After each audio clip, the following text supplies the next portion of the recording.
Hello guys, welcome to Tiny Scroll. Be sure to like this video. And don't forget to subscribe to Tiny Scroll. Saving Nora Episode 6.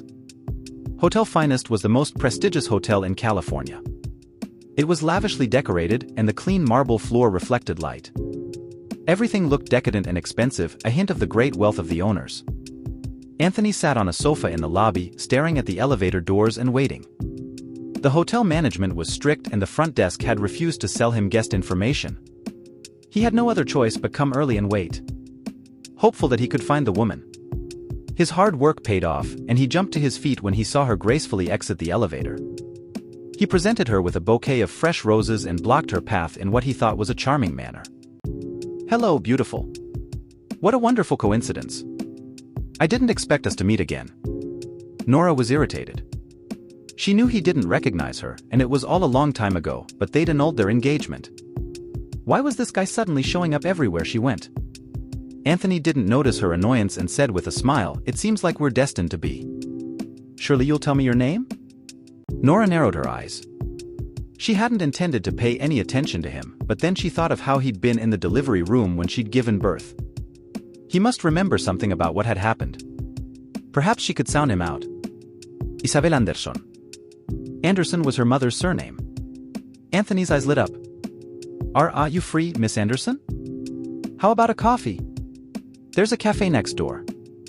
She nodded in agreement and he eagerly set off. "Just up this way, Miss Anderson. By the way, where's your sister?" She frowned slightly. "My sister?" "Yes. That little girl with you at the airport yesterday. You only look about 20. You can't possibly have a daughter that age, right?" He clearly thought he was being charming. Nora kept quiet. She couldn't explain and risk revealing who she was. "It's just as well she's not here. She won't bother us. The cakes from the cafe are pretty good. You can bring some back for her." The way to impress a woman is to please everyone around her, thought Anthony smugly. Nearby, Justin, who'd been inspecting the hotel, stared at them coldly behind him. Lawrence, his assistant, sneered. "That woman's too much, Mr. Hunt.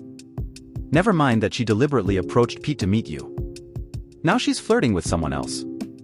What is she up to?" And she referred to her daughter as her sister when she was lying to that man. "I don't see her putting in that much effort when she was lying to you." Justin's expression darkened. A sharp look flashed across his deep-set eyes, and the temperature of the entire lobby seemed to drop a few degrees. He said frostily, "Look her up." "Yes, sir." After walking into the cafe, Nora found a table by the window. She quickly turned the topic of conversation to Anthony's engagement. He was keen to explain himself. "I'm not really a scumbag, Miss Anderson. You don't know how ugly she was. Her face was so fat you could barely see her eyes when she walked. It was like the whole place shook. She used this excuse that her obesity was due to hormonal injections. She thought she'd be a beauty if she slimmed down. She was also ignorant. She dropped out of school in the 3rd grade and stayed home, cooping herself up in her room. She didn't even complain when she was punished or scolded, much less retaliate.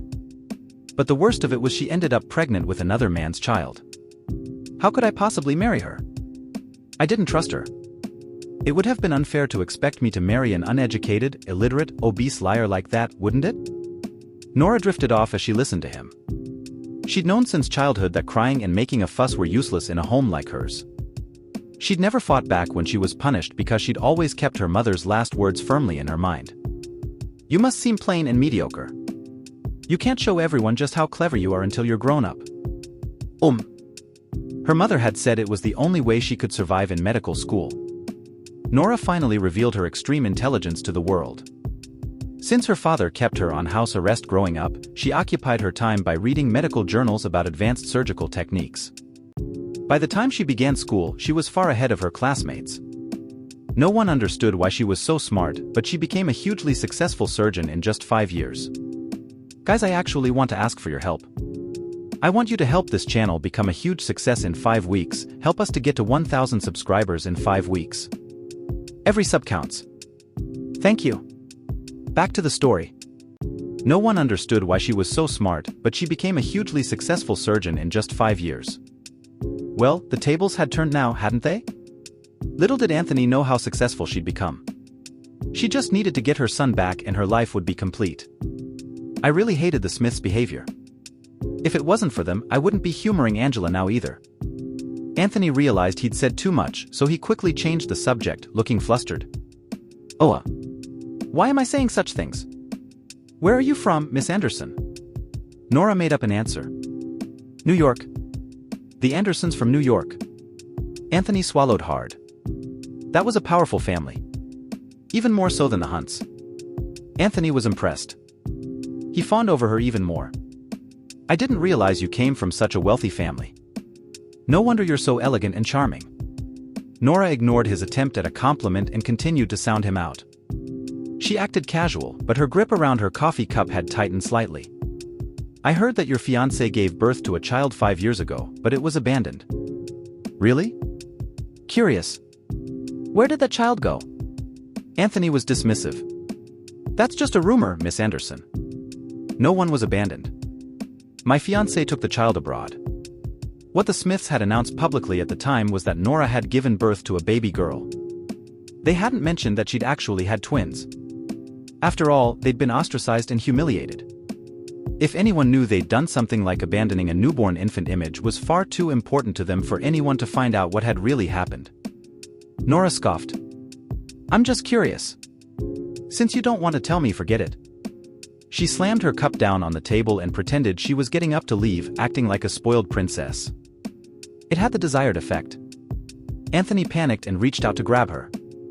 That's not what I meant. Don't get mad. Nora evaded him and raised an eyebrow. So are you going to answer me or not? Her behavior didn't make him suspicious. After all, secrets and rumors about wealthy families were common topics of gossip. He spoke reluctantly. Uncle Henry. Henry Smith was the one who handled all that back then. I really don't know anything. Nora believed that Anthony didn't know the truth, even though he'd been there at the time. It must have been hidden from him somehow. He was of no further use to her. She got up and walked out. He watched in astonishment for a moment, but then he pushed his chair back and went after her. I'm telling the truth, Miss Anderson. Why don't you give me your number? We can contact. I don't think so. Nora got in a taxi and left him standing there, confused. Are all women from super-rich families that volatile? His expression darkened. Nora contacted some private investigators she knew in California to look for more information. It was evening when she finally dragged herself back to the hotel. Exhausted. As soon as she opened the door to her room, she heard Cherry's side of an involved online conversation with another child. The princess is here. Everyone step aside. You're to escort her. Okay. Do you want to try my cannon? Hey, silly tank. The damage from the defensive tower. Go. I'm out of health points. Hey, why are you running? Tank the damage for me and I'll be able to get the 5 kills. I'll die. Oh, come on. It's only a game. What are you so afraid of? Cherry was usually very cute and well-behaved, but once she started playing games on her phone, she quickly became bad-tempered and impatient. In fact, even the tirade she was launching at the other child was relatively mild and self-restrained compared to how she could be. Who's that kid she's playing with? Though Nora's curiosity was piqued,